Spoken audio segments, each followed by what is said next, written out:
Los medios de comunicación masiva son el canal tecnológico dirigido al hombre por medio del cual se emiten mensajes de todo tipo, que llegan a auditorios receptores masivos. Los más comunes son el periódico, la radio, el cine, la televisión y el Internet. En la cuarta década del siglo XX se produjo una especie de desplazamiento del papel de la madre ocupado por la exposición a la televisión. De acuerdo con investigadores de la Universidad de Kansas, muchas personas adultas mantienen con la televisión el vínculo que los niños pequeños tienen con sus madres. Necesitan que estén cerca, aunque no hagan nada con ellos. Los niños que viven en ambientes dotados de un capital cultural bajo son los mayores consumidores de televisión. En los 70s y 80s, los niños de 6 a 12 años, sobre todo en Estados Unidos de América, eran los que más televisión veían, en promedio 3 horas al día. En consecuencia, el 87% de la población infantil reclama que sus padres les consigan los productos de consumo que ven presentados en la televisión.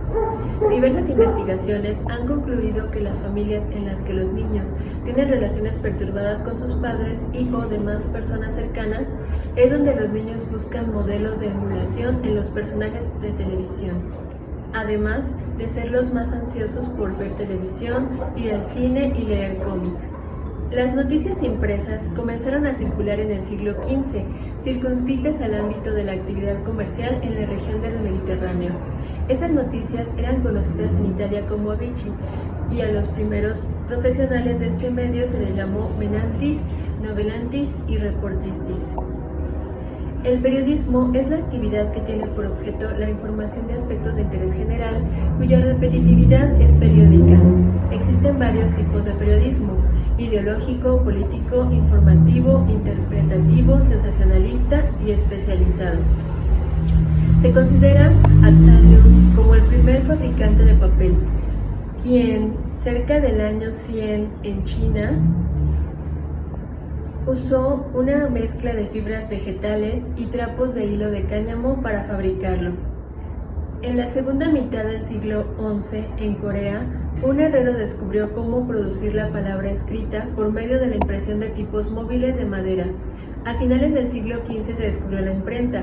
En esa época, el elemento predominante de lectura era el manuscrito o libro escrito a mano, catalogado desde entonces como una obra de arte. Cuando Gutenberg inventó la imprenta en Maguncia, quizá ni él mismo imaginó la importancia que ésta tendría para la humanidad, al grado que se convirtió en una de las principales herramientas que influyó en la transición de la Edad Media al Renacimiento. Respecto al cine, el antecedente más cercano de este es la fotografía.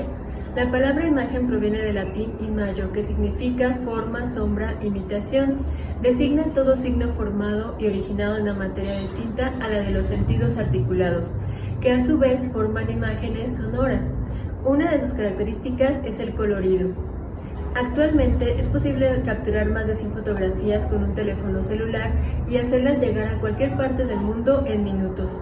Pero, ¿sabían que en 1888 George Eastman lanzó al mercado la primera cámara modal? Costaba $25 y contenía un solo rollo con 100 fotografías, que una vez expuestas eran enviadas con todo y cámara a la central localizada en Rochester, Estados Unidos, para ser después devueltas con un nuevo rollo y el revelado del material anterior por un costo adicional de $10. La palabra radio es un apócope de radioreceptor y describe el aparato que captura y reproduce los sonidos y las señales transmitidas por ondas hertzianas.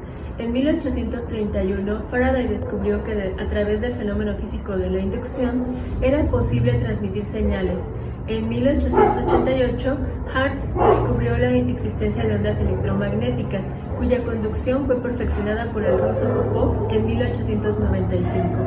Estas investigaciones condujeron a Marconi a inventar la radio 3 años después, en ondas hertzianas de radio comprendidas entre los 200 y los 10.000 kHz. La radio en México se popularizó en 1939 mediante el mandato del presidente Álvaro Obregón. Respecto a la historia de la televisión, se sabe que Galileo inventó el lente de aumento en 1609. En 1923, el ruso Valentín Korma patentó el iconoscopio, antecedente más cercano de la televisión, el cual era un mosaico de células fotoeléctricas con elementos químicos sensibles. En 1930, el escocés J.L. Blair descubrió la televisión prototipo de la comercial o doméstica, utilizando elementos rudimentarios. En 1940, Guillermo González Camarena inventó la televisión a color. La televisión en México data del año 1946. Un dato curioso es que algunas de las series con mayor influencia en el auditorio fueron Bonanza, Friends y Los Simpson. En la actualidad, redes de comunicación como Facebook, YouTube y Twitter, las cuales tienen millones de usuarios, utilizan el Internet, inventado por Tim Berners en 1989, idea acreditada a Leonard Klein Rock, profesor de la UCLA. Para la asignatura de Comunicación Humana reportó Luz. Hasta pronto.